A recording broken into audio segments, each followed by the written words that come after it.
Just before I call the Prime Minister, I would like to point out the British Sign Language interpretation of the statements available to watch on parliamentlive.tv. Just say some of the screens aren't working, so we're just going to have to see how we go. We'll try and just take it a bit easy if need be. So what I'm now going to do is call the Prime Minister to make a statement. Prime Minister Boris Johnson. Mr. Speaker, thank you very much. And with your permission, I will make a statement on the government's COVID winter plan. For the first time since this wretched virus took hold, we can see a route out of the pandemic. The breakthroughs in treatment, in testing and vaccines mean that the scientific cavalry is now in sight. And we know in our hearts that next year we will succeed. By the spring, these advances should reduce the need for the restrictions we've endured in 2020 and make the whole concept of a COVID lockdown redundant.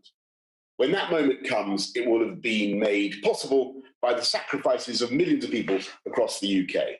I'm acutely conscious that no other peacetime Prime Minister has asked so much of the British people, and just as our country has risen to every previous trial, so it has responded this time, and I am deeply grateful. But the hard truth, Mr. Speaker, is that we're not there yet. First, we must get through winter without the virus spreading out of control and squandering our hard-won gains at exactly the time when the burden on the NHS is always greatest. Our winter plan is designed to carry us safely to spring.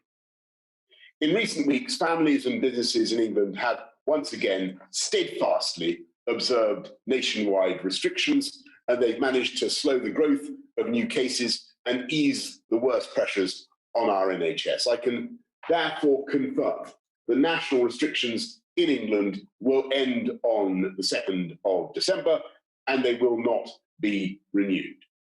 From next Wednesday, people will be able to leave their home for any purpose and meet others in outdoor public spaces subject to the rule of 6. Collective worship, weddings and outdoor sports can resume, and shops, personal care, gyms and the wider leisure sector can reopen. But without sensible precautions, we would risk the virus escalating into a winter or New Year surge. The incidence of the disease is, alas, still widespread in many areas. So we're not going to replace national measures with a free-for-all, the status quo anti-COVID.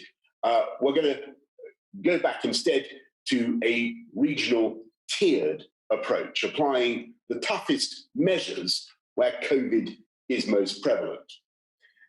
And while the previous local tiers did cut the number and cut the R number, they were not quite enough to reduce it below 1. So the scientific advice, I'm afraid, is that as we come out, our tiers need to be made tougher. In particular, in Tier 1, people should work from home wherever possible. In Tier 2, alcohol may only be served in hospitality settings as part of a substantial meal. In Tier 3, indoor entertainment, hotels and other accommodation will have to close, along with all forms of hospitality except for delivery and takeaways. And I'm very sorry, obviously, for the unavoidable hardship that this will cause for business owners who've already endured so much disruption this year. Mr. Speaker, unlike the previous arrangements, tiers will now be a uniform set of rules. We've also, and that's to say we won't have negotiations on additional measures with each region. It's a uniform set of rules. And we've learnt from experience that there are some things we can do differently. So from the 10 p.m. closing time for hospitality, we're going to change that so that it is last orders at 10 with closing at 11. In tiers 1 and 2, spectator sports and business events will be free to resume inside and outside with capacity limits and social distancing, providing more consistency with indoor performances in theatres and concert halls. We'll also strengthen the enforcement ability of local authorities, including especially trained officers and new powers to close down premises that pose a risk to public health.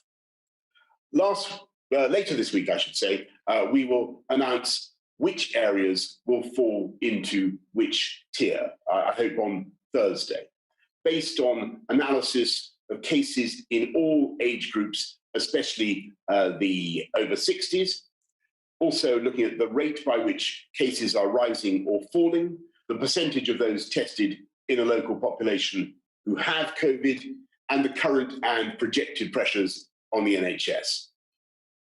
I'm sorry to say, we expect that more regions will fall at least temporarily into higher levels than before. But by using these tougher tiers and by using rapid turnaround tests on an ever greater scale to drive R below 1 and keep it there, it should be possible for areas to move down the tiering scale to lower levels of restrictions. By maintaining the pressure on the virus, we can also enable people to see more of their family and friends over Christmas.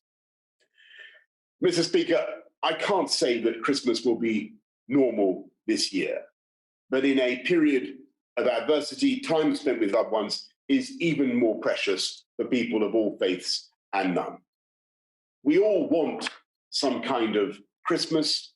We need it. We certainly feel we deserve it. But what we don't want is to throw caution to the winds and allow the virus to flare up again, forcing us all back into lockdown in January.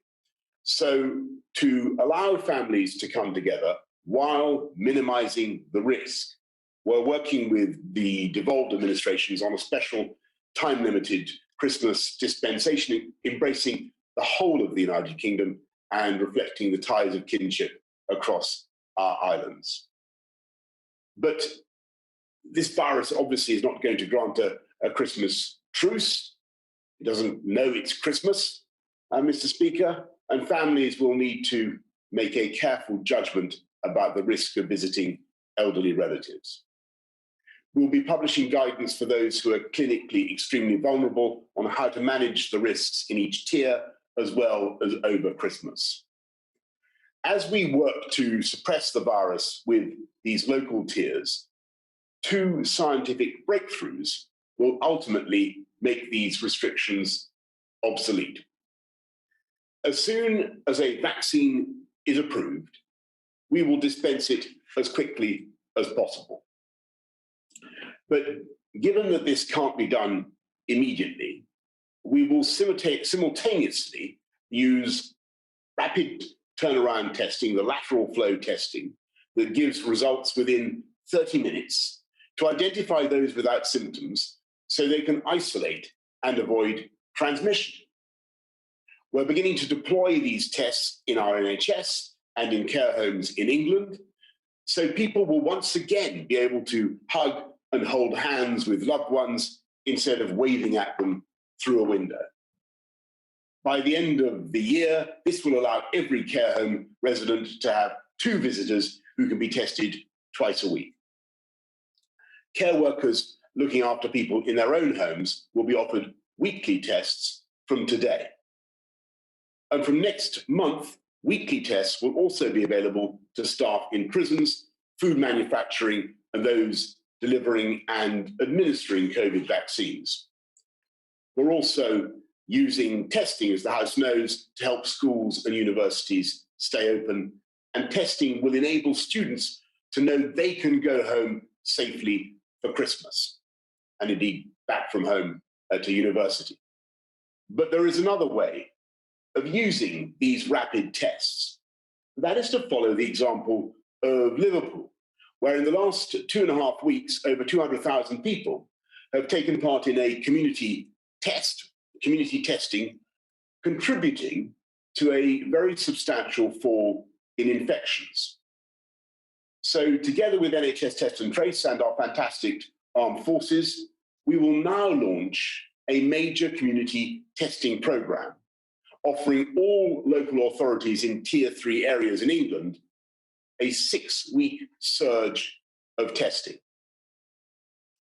The system is untried and there are, of course, many unknowns. But if it works, we should be able to offer those who test negative the prospect of fewer restrictions, for example, meeting up in certain places with others who have also tested negative.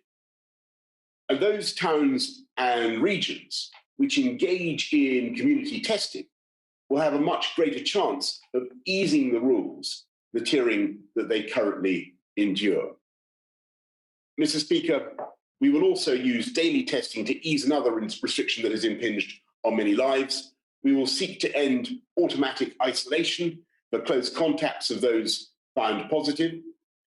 Beginning in Liverpool later this week, contacts who are tested every day for a week will only need to isolate if they themselves test positive. If successful, this approach will be extended across the health system next month and to the whole of England from January. And of course, we're working with the devolved administrations to ensure that Wales, Scotland, Northern Ireland also benefit, as they should and will, from these advances in rapid testing.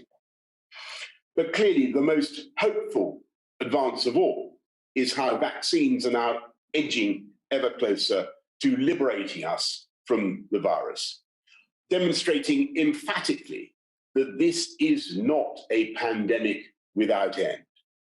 We can take great heart from today's news, which has the makings of a wonderful British scientific achievement. The vaccine, developed with astonishing speed by Oxford University and AstraZeneca, is now one of 3 capable of delivering a period of immunity. We don't yet know when any will be ready and licensed, but we have ordered 100 million doses of the Oxford vaccine and over 350 million in total, more than enough for everyone in the UK, the Crown dependencies, and the overseas territories. And the NHS is preparing a nationwide immunisation programme ready next month, the like of which we've never witnessed. Mr. Speaker, 2020 has been in many ways a tragic year when so many have lost loved ones and faced financial ruin, and this will be still a hard winter. Christmas cannot be normal and there's a long road to spring, but we have turned a corner and the escape route is in sight. We must hold out against the virus until testing and vaccines come to our rescue and reduce the need for restrictions. And everyone can help speed up the arrival of that moment by continuing to follow the rules, getting tested and self-isolating when instructed, remembering hands, face, space, and pulling together for one final push to the spring when we have every reason to hope and believe that the achievements of our scientists will finally lift the shadow of this virus. And Mr. Speaker, I commend this statement to the House. Can I just say, the Prime Minister, it's a big statement, he ran 3 minutes over. So can I say to the opposition an extra 2 minutes and to the SNP an extra minute? I now call the Leader of the Opposition, Right Honourable Keir Starmer.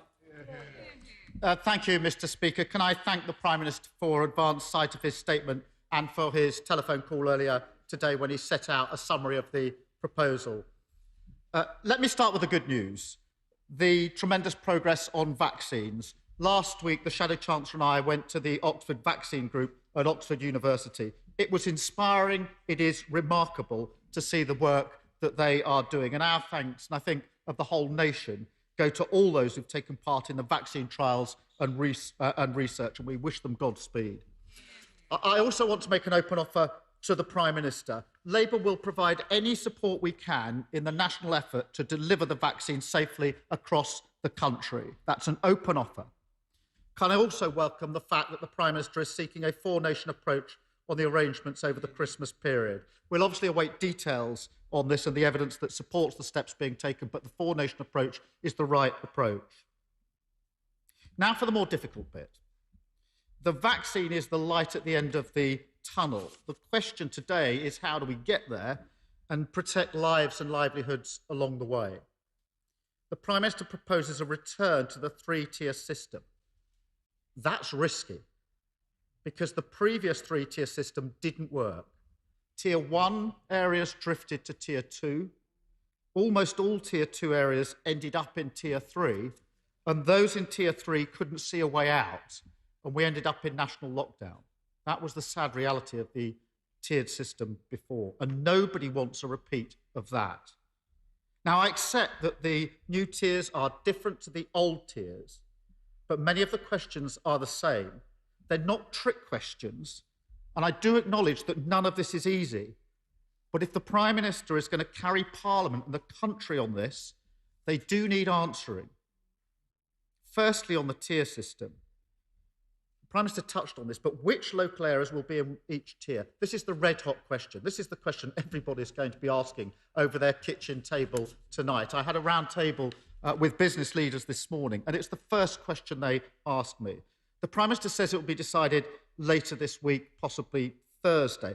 I just can't emphasise how important it is that these decisions are taken very quickly and very clearly so everybody can plan. That's obviously particularly important for the millions who are in restrictions before the national lockdown, because the message to them today seems to be you will almost be certainly be back where you were before the national lockdown, probably in even stricter restrictions. And people need to know that so that they can plan for that. And I really emphasise how important that is for the Prime Minister.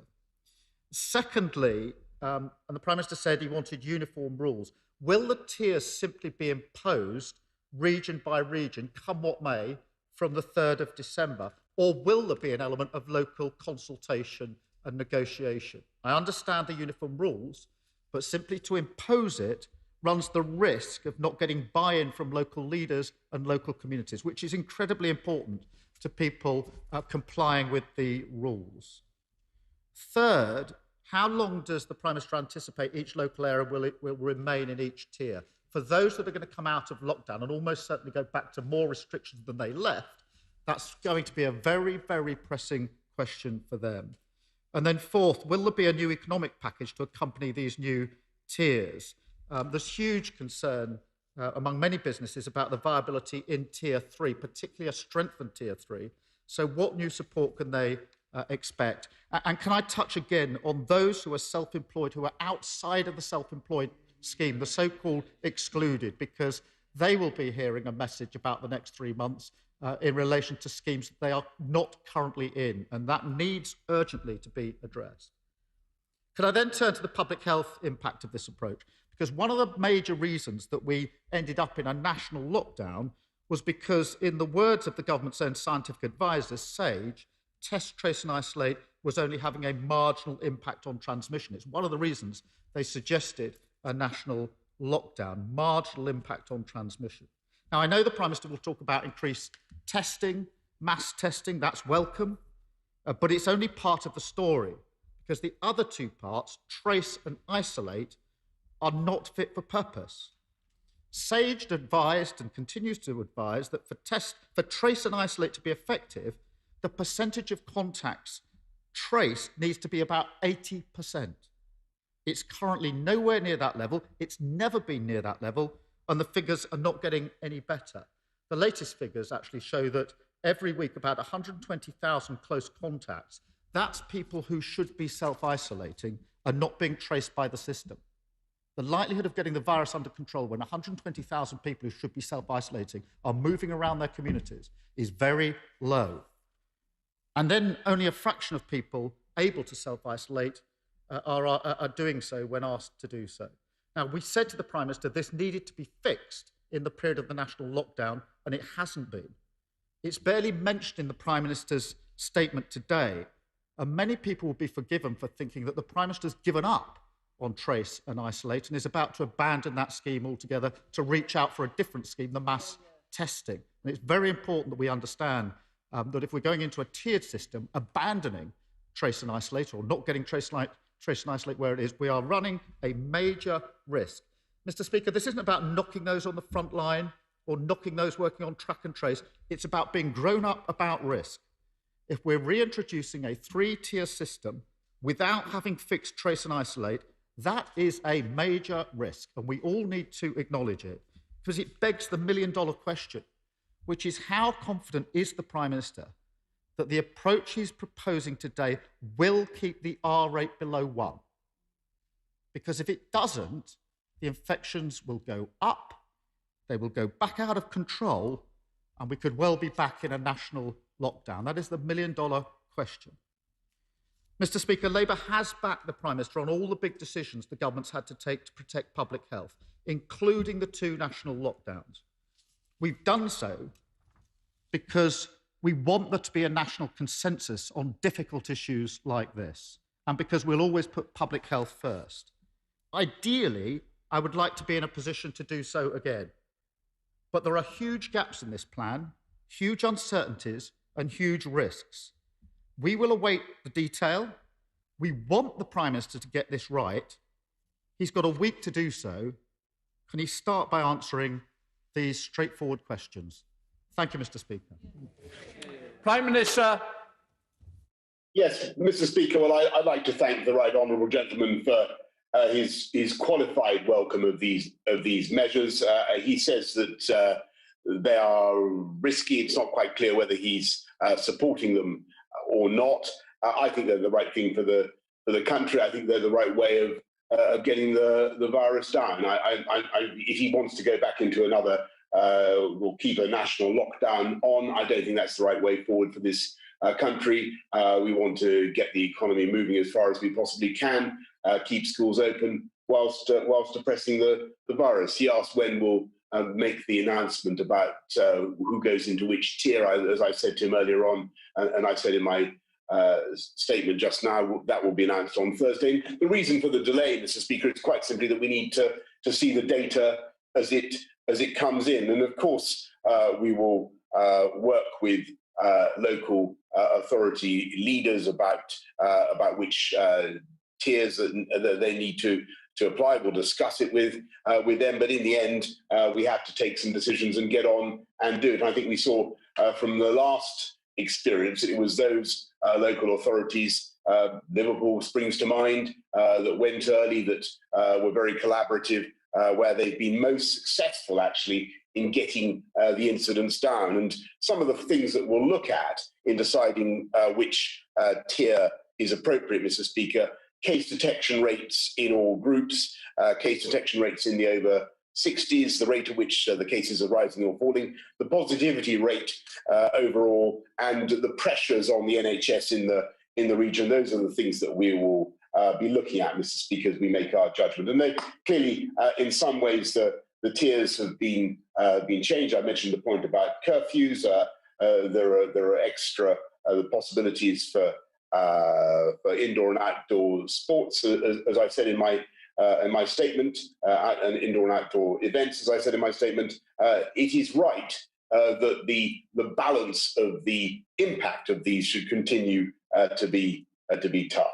And he once again criticises NHS test and trace. Mr. Speaker, people should bear in mind that this operation has helped indisputably in identifying the areas that have the greatest prevalence of disease. It's helped us to drive down that disease in those areas. It's been of immense value. They're now testing, they have capacity of 500,000 a day. They've tested, NHS Test and Trace has done more than any other country in Europe. And what is so exciting about the new lateral flow testing is that when it comes to isolate, there is the prospect of using lateral flow tests, as I said, to check whether or not you're actually infected or infectious, and thereby to obviate the need for the 14-day quarantine. So science is really beginning to ride to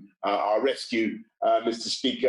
And it's in that context, with the combination of a tiering system and lateral flow tests and the gradual rollout in the weeks and months ahead of the vaccine, that we're able to come out of the lockdown next Wednesday and make the progress that we've described. I'm grateful to the right honourable gentleman for such support as he felt able to offer at this stage. I'm aware that his support is one of those things that kind of now you see it, now you don't. But never mind, I'll take it while it seems to be there, at least temporarily, and look forward to further conversations with him next week. David Green. Thank you, Mr. Speaker. After the tremendous news about testing and the encouraging developments on vaccines, can I welcome the news that the blanket national lockdown is ending? But in the spirit of a wise constituent who told me that if the government imposes stupid rules, we'll all stop obeying the sensible rules as well, can I ask my right honourable friend that the new tiers be imposed at a local level, districts rather than counties or regions, because restrictions which people feel are unfair to their particular community will simply not be respected or obeyed, and this will itself have a damaging effect on our long-term health. Prime Minister. My right honourable friend, and indeed the wisdom of his constituent, but I respectfully disagree. The people of this country have been obeying the rules, and it's to an astonishing degree, it's thanks to the heroic effort of the people of this country in following the guidance, in following the recent measures, that we've got the R down in the way that we have, and we've got the incidence down in some of those areas where the disease was really taking off. If you look at the graphs in the northwest in particular, it's now starting to track down across the country, and I have every confidence in the wisdom of the British people to follow sensible guidance and sensible rules. And on his point about local versus regional, alas, the disease is no respecter of borough boundaries, and we have to have some regions in which to constitute the tiers that are sensible and large enough. Right, let's head up to Scotland with the SNP leader, Ian Blackford. Ian Blackford. I would like to thank the Prime Minister for advance sight of his statement and for his telephone call earlier today. Mr. Speaker, this morning, people right across these islands woke up to the more encouraging news on the development of vaccines to fight this deadly virus. It is right that we pay tribute to the remarkable efforts of thousands of scientists across the world who've worked at unprecedented speed to produce these vaccines. All those scientists offer us hope that there is a way out of this pandemic based on the primacy of safety for our society. Far too often in the recent past, expertise in science has been questioned or demeaned by right-wing politicians. So let's now ensure that those same politicians never forget it is a commitment and dedication to science that is now coming to our society's rescue. Mr. Speaker, whilst we all welcome that hope on the horizon, there remain for far too many of our citizens who have not received a single penny of support since the beginning of this pandemic. 3 million freelancers, sole traders, and the recently self-employed all remain excluded from any of the economic support established by this Tory government. These include people right across our community: painters, bricklayers, musicians, artists, entrepreneurs and plumbers. Because of the choices made by this Tory government, they now face a Christmas with no help and no support. Mr. Speaker, myself and my party have now been raising this issue since March, 8 months ago. The excluded are not asking for any special treatment. They're just looking for some of the same fairness that others have seen. Others have received support. They should also be getting it. Prime Minister, the Chancellor's spending review this Wednesday will take place exactly 1 month from Christmas Day. So I have one very specific question. Will the Prime Minister today guarantee that a package of financial support will finally be put in place for the 3 million people who have been excluded from any economic support? Will there be some pre-Christmas cheer for the 3 million who have been excluded from help so far? Prime Minister. Mr. Speaker, and I think I don't know who the right honourable gentleman means in his attack on those who don't encourage investment in science. He certainly can't mean this government, because we've put forward the biggest ever programme of investment in R&D, and indeed are creating a advanced research projects facility that will rival that of, we hope, of the United States. We're investing in pure science and applied science at a scale undreamt of by any previous government. I think rising to £22 billion a year at the end of the spending review period. So I really don't know who he's talking about, but it is not whichever right-wing foes the right honourable gentleman has in view. It cannot be this government. On his point about supporting the self-employed, look, this has been very, very difficult, Mr. Speaker, and we're doing whatever we can to help the self-employed and the excluded. 13.5 billion has gone so far, I think more now, to support the self-employed. Those that, particularly in the artistic, cultural sectors, are beneficiaries of the £1.57 billion investment in the arts and culture. But the best thing for everybody is there are many things that apply generally, such as the cut on VAT and the bounce back loans of all kinds that are available to and the grants that are available to everybody. But the best thing for everybody in all sectors is to get the economy moving again, to get the virus down and to move forward. And that's the objective of this winter plan. Mark Harper. Thank you very much, Mr. Speaker. First of all, Prime Minister, can I thank you for agreeing to meet myself and my honourable friend, the member for Wickham, on behalf of the 70 colleagues who wrote to you at the weekend. We look forward to discussing this matter in more detail later. I think many will hold their judgment on this until we know which areas go into which tiers. I think if you go into tier 3, you'll struggle to spot much of a difference from the lockdown. But can I ask the Prime Minister to set out for each of the restrictions which have such an impact on people and businesses, the impact he's expecting it to have on dealing with COVID, but also the non-COVID health impact and, importantly, the impacts on people's livelihoods, so that we know each measure is going to save more lives than it costs? Prime Minister.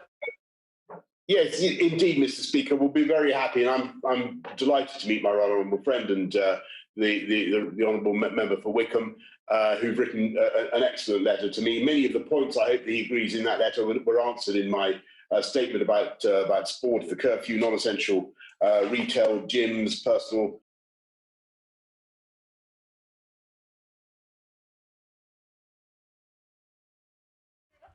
Have you pressed the button, Prime Minister? Prime Minister. Right. I think we're just going to have to stop for a moment so we can have it checked.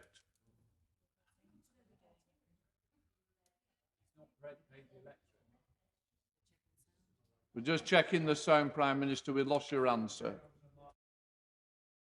Have you pressed the button by mistake? Muted.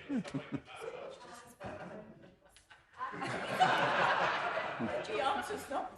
There's nothing wrong now. There's nothing wrong on our end. It's not our end, Prime Minister. It could well be yours. I wonder if Mr. Hancock would like to take over with the answer. Is one of you going to do it or not? So he's looking at each other. Sorry? We're going to suspend for 3 minutes then. Okay. In order to allow the safe exit, I'm now going to suspend the House for 3 minutes. Some problem with the sound.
Right, before we get too carried away, until we get the Prime Minister back, we will continue with the questions. If you could pick up the answer that we lost halfway through, is that all right for the Secretary of State for Health? Thank you very much, Mr. Speaker. What I'd say to my right honourable friend, in addition to what the Prime Minister said before we lost the audio, is that while the Tier 3 restrictions that have been set out are less stringent than the national lockdown, it is necessary to be able to get the R down under the tiered system to avoid a further national lockdown if the cases still go up. And as we've set out, we have seen some areas of the country see the case rates come down, and now, thankfully, nationally, we're seeing the case rates come down. To his final point about the other health and economic impacts, we of course recognise the economic impacts. On the other health impacts, I would simply reiterate what I've said many times before, which is that the health impacts of not locking down and of the spread of the coronavirus going too broad on other health conditions other than coronavirus are also bad, and the best way to protect the health of the nation, both from coronavirus and from all other conditions, is to keep the virus under control. David. Thank you, Mr. Speaker. I think it makes the case for investing in broadband. Can I ask the Secretary of State, though, very seriously, from the lack of tests and PPE, the claims about a protective ring around care homes, while people died in horrifying numbers, the government's abject failure to protect care home residents and care staff has been one of the biggest tragedies of this pandemic. So will the Secretary of State guarantee today that no care home in England will be required or pressurised to admit anyone from an NHS hospital who has tested positive for COVID?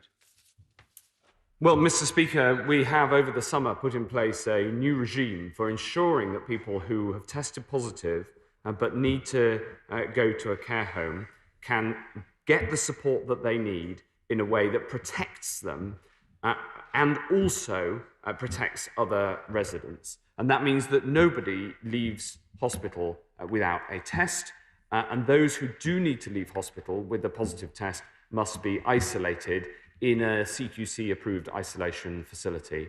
And we do, of course, need to support people who've tested positive, and hospital is often not the best place for them, but we need to do that in a way that protects all other residents as well. And at the same time, I'm delighted that we're able to announce today the expansion of the availability of testing for care homes, for domiciliary care workers as well, and also for care home visiting, which I know is hugely welcomed. Thank you, Mr. Speaker. We've seen huge efforts across Stoke-on-Trent to get COVID rates down, and the City Council have done an excellent job at rolling out testing. Rates are now falling locally, so will my right honourable friend do everything possible to ensure support continues to be given to local health and council services so we do not exit lockdown at the highest tier? Well, I pay tribute to everybody in Stoke, the council, the Royal Stoke Hospital and the wider NHS, and the three colleagues in this House who represent Stoke, including my honourable friend, who have worked so hard together to get the high-quality public health messaging out. We can see the cases coming down in Stoke, and as the Prime Minister set out, on Thursday we'll announce decisions taking into account the very latest data on which areas fall into which tiers. Thank you, Mr. Speaker. While millions will welcome the fact that they will now be able to shop, worship and associate with friends and family over Christmas, does the Minister not realise how alarming this statement is today? Rather than being grateful for an announcement which allows us to exercise some basic freedoms, should we not be alarmed that the dependence to do the things which normally people would expect in a democracy now rests in the hands of a minister and the state? And will he accept that today's statement will still deny people the right to earn a living, will drive millions into poverty, and will still instill fear? And that should indicate that this policy is a wrong track. Mr. Speaker, the first duty of any government is to keep the citizens of the country that we serve safe. And that is the reason that we take the actions that we do. Sir Woodley. I hope the Secretary of State won't think me too eccentric. if I say that on a winter's morning, I like to start my day by swimming the Serpentine and then going to Mass. And of course, he's now abolished both those things the last 4 weeks, and more important, abolished them for hundreds of thousands of people. So my question to him is this, that under any tier, or indeed under any future lockdown, we will never return to the abolition of healthy outdoor sports or going to religious services. There's never been a shred of evidence that they cause any problem. By the way, this is the first time in 800 years that people have been prevented from going to church in this country since the country was put under an interdict by a medieval pope. So we do want reassurance on that. And as we're having this conversation, could you give us some more reassurance about Christmas carols? We don't want it to be just a holy night, and we don't want it to be a silent night either. Mr. Speaker, I very much hope that we won't have another national lockdown at all. It's one of the reasons that we've toughened up the Tier 3 is to ensure that if areas are in Tier 3, we can get the virus coming down as opposed to just flatten at a high rate as we were seeing before. That way, I hope we can prevent the whole country from ever having to see the sorts of restrictions that we had to bring in order to keep people safe. Let's have a look. Diolch Lefarydd. It has to be said that news of the 3 vaccinations brings us a much-needed dose of hope as we face the winter months. And of course, Wales is especially vulnerable to COVID-19 because of our older population and our higher levels of deprivation. Will the Secretary of State ensure that Wales receives a sufficient allocation of vaccines based on need and not per head of population? It's absolutely vital that we vaccinate fairly across this country, across the whole of the UK, according to clinical need. That is the agreement that we have reached amongst the 4 nations. It's the principle that I am determined to follow, given that the UK vaccination programme is obviously across the whole United Kingdom. And we've therefore, on that basis, agreed a fair allocation of vaccine so that vaccination can occur at the same speed in all parts of the country according to clinical need. We're heading to your character, or we hope to be, with Julian Sturdy. Julian Sturdy. Thank you, Mr. Speaker. Given the big sacrifices that York residents have made to get the virus down locally, does the Secretary of State accept how unfair it will feel if the city is kept in high-tier restrictions, even when our COVID rate is considerably lower than when we entered Tier 2 and one of the lowest in our regions? So does the Secretary of State agree that the new restrictions policy has to give people hope that self-discipline and resilience will be rewarded? Yes, I do think that those values are important and should be rewarded. And I hope that the areas of the country where the case rate has really come down a long way and is coming down fast, I do hope that we will see the fruits of that effort. Having said that, it is absolutely critical that areas that need to go into Tier 3 do go into Tier 3 in order to get the case rate down and in order to protect the population. We'll take these judgments based on public health advice and over the forthcoming days. The reason that we haven't set those details out today is that the more data we have, the better. And we want to give businesses time to plan to be able to reopen, but at the same time, we do want to take into account the very latest data. And in York, as in some other parts of the country, the number of cases is coming down, and I welcome that. And I want to see a few more days' data before we can take those final decisions. Let's head down to Brian with Caroline Lucas. Caroline Lucas. Thank you, Mr. Speaker. If these tougher tiers are to deliver sustained reductions in transmission, then test, trace, isolate has to work better. So will he learn the lessons from countries where compliance with self-isolation is much higher, pay people more when necessary, offer hotel accommodation if needed, fix the app so that people told to self-isolate via the app can now qualify for support? And will the government stop repeating that they've given 13 billion for the self-employed when 3 million of them have been unfairly deemed to be ineligible? It's not good enough to say that it's too difficult or wait till the economy is moving again. Please, Minister, no ifs, no buts, no excuses. When is he going to give those people some hope? Okay. Thank you very much, Mr. Speaker. And the whole country knows that we are going through very difficult times, but I hope that the news, especially on vaccines that we've seen over the past fortnight, taken together, offers some hope about the way we can get out of this. She mentions the test and trace system, as did the right honourable gentleman on the front bench opposite. I'm very glad to say that not only is the testing regime and the opportunities that we have to roll out testing expanding very, very rapidly, and I pay tribute to the team, but the contact tracing is also improving, and I'm really pleased and pay tribute to all those who've been working to make that happen. Let's head up to Penrith and the border with Dr. Neil Hudson. Dr. Neil Hudson. Thank you, Mr. Speaker. Quite rightly, we are keeping young people in full-time education at this time. The outdoor education sector provides an amazing parallel education for children, and there are many centres in Cumbria and across the UK. These centres are ready for COVID-secure programmes where pupils who are in bubbles at school can be safely accommodated.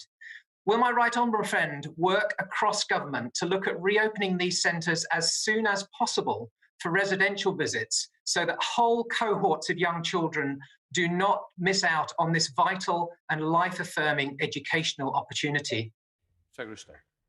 My honourable friend makes a very powerful case for a sector that is obviously prevalent in his beautiful constituency, and I look forward to working with him to see what progress we can make.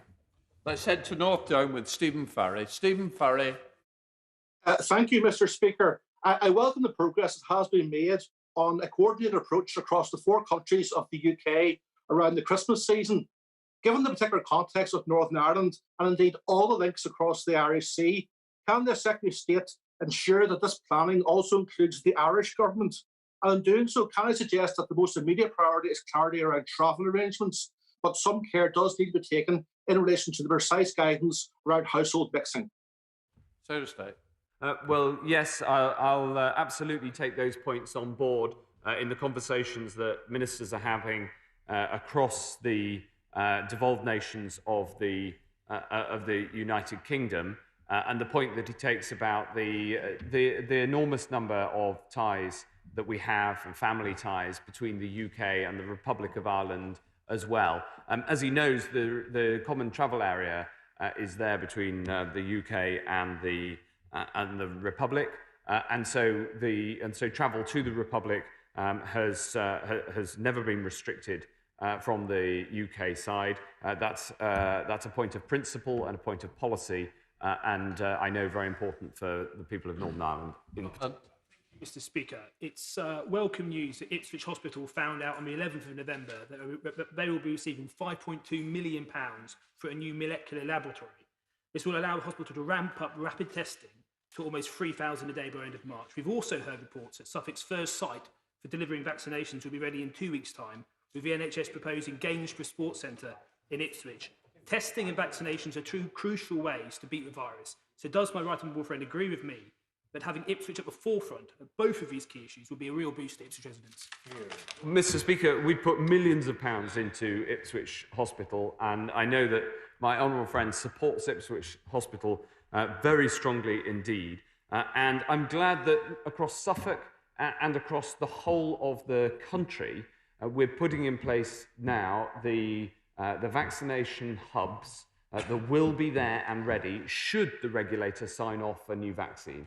I don't want to intrude on the rigorous independence of the medical regulator, the MHRA, who will make a decision on the safety of these vaccines. But should it be approved, then the NHS will be ready to begin the rollout. And I set the NHS the challenge of ensuring that they can roll out at the speed at which these vaccines can be manufactured and produced. Let's go to the MP for Huddersfield, to Barry Sherman. Barry Sherman. Thank you, Mr. Speaker. And will the Secretary of State impart to the Prime Minister my question that can I beg him at this late stage to change his mind? This is a national emergency. And his policy announced today will end up with critical and perhaps tragic results for my constituents and for our country. The fact of the matter is that as soon as we go to a tier system, and I represent Huddersfield in Kirklees, which is the classic, average, typical town in Britain, we've worked better and harder than anyone else to get rates down, and we have not been successful. Under a national plan, we have started to get there. We've only got to keep ourselves going under restriction for a few more weeks, and we will have the antidotes. Please, change your mind, Minister. Change your mind, Prime Minister. We must stop deaths occurring that could be avoided. Well, Mr. Speaker, the tiered system that's been set out by the Prime Minister today is calibrated very carefully, learning all of the lessons from the lockdowns that have been in place and also the previous tiered system, and evidence from around the world and indeed from the devolved nations, to be calibrated to be able to bring infections down, but do so in a way that also protects the other things that matter in life as much as possible. It is necessary that this Tier 3 in particular is tougher than the previous, not least because of the experience of Huddersfield and Kirklees and other places that were in Tier 3 for quite a long time, but saw a flattening rather than a reduction in their rates. That's why we've brought in a tougher Tier 3, but it is nevertheless does allow for the opening of religious settings and of non-essential retail, which I know is so important for many. Millions of people will be delighted to hear that grassroots sports will return from the 3rd of December. Can the Secretary of State confirm that will be the case in all 3 tiers? And also, with regards to the tiers themselves, will consideration be given for variances across big counties and regions? For example, the conditions in the Thames estuary can seem very different and distant from those on the South Kent coast. Yes, I'm delighted that outdoor sports are able to reopen. Like the Culture Secretary, I have had significant representations from people who want to do exercise, which of course is good for your health, and I'm glad that we've been able to do that. When it comes to the geography of the application of the tiers, of course we've got to look at the areas in which people live and travel. But at the same time, as we did previously, where it is, it's clear that you can go and there's a genuine difference that isn't represented by administrative boundaries, then we will look at that and make a decision on that basis. For instance, in the previous tiers, we split a borough in one example. But nevertheless, you do also have to look at where people live and travel in order to get these decisions right. Van Jones. Speaker, thousands of jobs have been lost in the pub and hospitality sector and are going to be lost. The Prime Minister at the beginning of this crisis said that government actions would follow the science. At a recent meeting with the National Health Director, he was clear that there was no science behind the 10 o'clock, soon to be 11 o'clock curfew, and said it was a policy decision. So if there's no science behind this decision, what are the reasons for it? Well, we have put in enormous amounts of support to support the hospitality sector, but we do also understand the challenges that the measures that were brought in pose. And the reason behind having to have restrictions on hospitality is that in order to protect the ability of people to go to work, and in particular protect education, it is important, nevertheless, to reduce, sadly, the social contact on which this virus thrives. I mean, it is upsetting, it's frustrating, but it is true, and it's clear from the evidence that we've already had that later in the evening and late at night, social distancing declines, and we know that when social distancing declines, so transmission increases. Liam Fox. Thank you, Mr. Speaker. Can I ask the Prime Minister, through the medium of my right honourable friend, what progress is being made in getting an integration between these lockdown measures and testing at the country's airports? Shouldn't we be following the example of other successful countries in helping to boost business travel, help the airline industry, help inwards and outward tourism, and get the workers at our airports back to full-time employment? What encouragement can you give those in my own constituency at Bristol International Airport? Yes, this is really important, and it's another example of how the increased capacity in testing that we've built can help improve lives. I've been working with my right honourable friend, the Transport Secretary, and the airline industry, and the airports, including the regional airports, which are so important, to try to get a better regime in place, and my right honourable friend won't have to wait very long to get an answer. Let's head up to Scotland with Stuart C. MacDonald. Stuart C. MacDonald. Thank you, Mr. Speaker. The uplift to universal credit was a welcome one, but people on legacy benefits, the sick and the disabled, have also faced additional costs and hardship because of the pandemic, and many of those costs were incurred simply to follow government advice on shielding or protecting themselves. So how does he justify not applying the same uplift to those people, and can we have this injustice rectified going forward? Well, many people in those circumstances also are in receipt of universal credit, and we have put in an increase of £1,000 for those in receipt of universal credit. It is a very significant and generous increase, alongside the furlough arrangements, a very, very substantial package of financial support that the IMF has described as one of the most generous in the world. The 22, Sir Graham Blaney. Thank you, Mr. Speaker. Can I return to the question that was asked by our right honourable friend from Forest of Dean? I think the Secretary of State said that he recognises the damage that's done by these restrictions. Will he go further and publish the government's assessment of what that impact is, both in economic terms and in health terms? And can I also ask him, will he ensure that on Thursday, when it becomes clear which regions are going into which tier, the government publishes the exact criteria which will be used to make that judgment? Yes, we will publish the statistics that we look at to make exactly the judgments that my right honourable friend refers to. It is not possible to put a specific number on it, though, and the reason that it's not possible is because there are a number of criteria, and you wouldn't, for instance, want to put an area into lockdown, or a higher tier, more accurately, because it triggered numerical criteria if there was a specific reason. For instance, there's been an outbreak at a barracks in the last month, very significant outbreak. It meant that that area looked like it had a huge spike, but it was entirely, literally, confined to barracks. And therefore, an element of judgment is important in making these decisions, but what we will do is publish the data on which these decisions are taken. And you raised the question also about the economic impact assessment, and I'll raise that point with my right honourable friend, the Chancellor. We're still hoping to reconnect with the Prime Minister at some point. So in the meantime, we'll continue with Jonathan Edwards. Diolch, Mr. Speaker. The news of the successful development of 3 vaccines is to be warmly welcomed because it offers light at the end of the tunnel. But however, he will recognise that distribution will be a huge logistical challenge.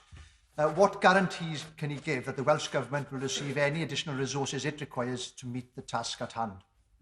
Where there are the rollout, the vaccines programme is a UK programme, and the costs of the rollout, of course, incur Barnett consequentials and will therefore be available across the whole of the UK. We're working closely with the NHS in Wales to make sure that this happens as smoothly as possible, but it will be the most almighty huge logistical effort for everybody involved. Richard Drax. Mr. Speaker, as my right honourable friend knows, I do not support lockdowns, tiered or otherwise, but I welcome the move to get these vaccines, and it's very, very good news. As I understand it, the main weapon the government has is test and trace. Can I suggest test and quick result is equally important? When will the government be able to say, or can tell the House, when the whole country can be tested and get a quick result, so when it's negative, we can all get on with our lives? I hope that the system, so that people can test daily if they've been in close contact, as the Prime Minister has, with somebody who's tested positive, and that be in place instead of having to isolate as a contact. I hope that that will be in place in January, as the Prime Minister set out. We're piloting it from this week, and then we'll roll it out over December, and I hope it'll be available nationwide from January. Kate Osborne. Thank you, Mr. Speaker. I'd like to ask the Prime Minister or even the Chancellor, but can I ask the Secretary of State, with the infection rates still high across the North East, it's looking likely that the region will come out of this national lockdown in a worse position than it went in. When the tier restrictions were last implemented, local leaders had to fight the government for a fair amount of funding for our region. Can the Secretary of State assure us that this time the North will not be left behind again, and in line with their levelling up, promise and ensure that all businesses and people receive the correct level of financial support that they so desperately need? Well, I'm glad to see that the number of cases in the North East is falling, and that's good news and testament to people right across the North East. Yes, there will be financial support to the councils that are in higher tier areas, alongside, of course, the huge amount of financial support to individuals through furlough and through the increase to universal credit, and, of course, to businesses too. Headline notes. Thank you, Mr. Speaker. Physical and mental well-being go hand in hand, and both are under attack from this virus. I welcome my Right Honourable friend's comments so far on outdoor sport, but at this time of year, it's the fitness studios, the Pilates studios, the dance studios that are crucially important to keep people active. What reassurance can he give the House that even in areas where there is a higher tier, every effort will be made to make sure that people can keep active, recognising the enormous efforts the industry has made to put in COVID-secure measures? I can give my right honourable friend exactly that assurance, and not least as in all tiers, gyms will be able to be open, and I recognise the enormous efforts that most gyms have gone to make sure that they're COVID secure.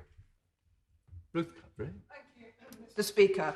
I talked to Hounslow's Director of Public Health this morning, and she was welcoming the opportunity to have lateral flow testing, rapid testing, under her jurisdiction locally. And we both welcome the fact the government has finally recognised that local health and public health professionals are essential to the successful tackling of infection such as COVID. But councils and primary health trusts cannot altogether roll out rapid testing for vulnerable groups and employ, train and enforce, as just announced by the Prime Minister, and roll out the vaccination programme without significant additional resources. Now, the Army's been helping in Liverpool with the rapid testing, but will the government adequately resource local authorities and local health trusts to deliver what's needed?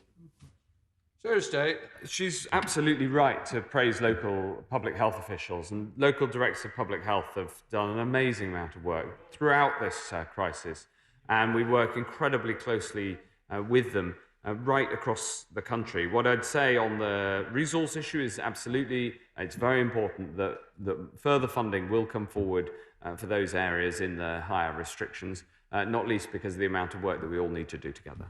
Let's head to Lincoln with Carl McCartney. Carl McCartney. As our right honourable friend, the Prime Minister, said earlier, 2020 has been a difficult year.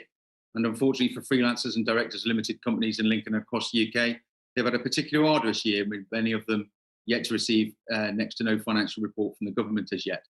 Whilst today's announcements are welcome, we are moving in a positive direction, many will still have to wait several months before small businesses can return to some form of normality. So I asked my right honourable friend to urge his very close friend, the Chancellor, to provide grant funding for these individuals and businesses. Local authorities can and will step in to provide this funding on a case-by-case basis. And to finance this, we can seek the repayment of taxpayer funding from the supermarkets who have quite clearly misused taxpayer support that they do not need. Will my right honourable friend back the blue-collar Conservative campaign and right this wrong?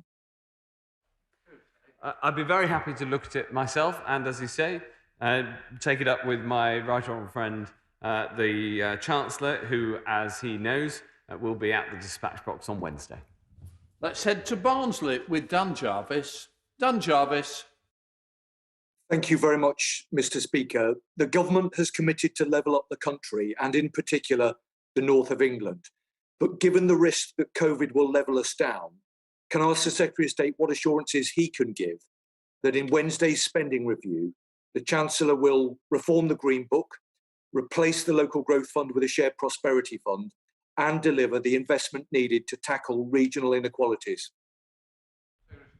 Well, yes, the Treasury has already updated its Green Book, and that is a significant step. And I know that the Chancellor has been discussing this further. The levelling up agenda, Mr. Speaker, is absolutely critical after this pandemic, even more so than it was before. It's the agenda on which everybody on this side of the House was elected with enormous enthusiasm about a year ago. And we look forward to putting that in place with renewed vigour once this pandemic is over. Baldwin. Thank you, Mr. Speaker. And given how important maintaining fitness levels is in terms of being able to deal with the illness, could the Secretary of State confirm? I heard him say some welcome things about sport, but will people be able to go to indoor swimming pools, for example, and will they be able to play golf? Yes, Mr. Speaker, golf is back and outdoor sport is absolutely going to be available under all of the tiers, and we'll be publishing all of the details of this and what works in each tier imminently. Wendy Chamberlain. Thank you, Mr. Speaker. Now, I welcome the plans in place to test students, enabling them to travel home for Christmas, and I commend the work of St Andrews University in my constituency of North East Fife, who have stepped in to facilitate this.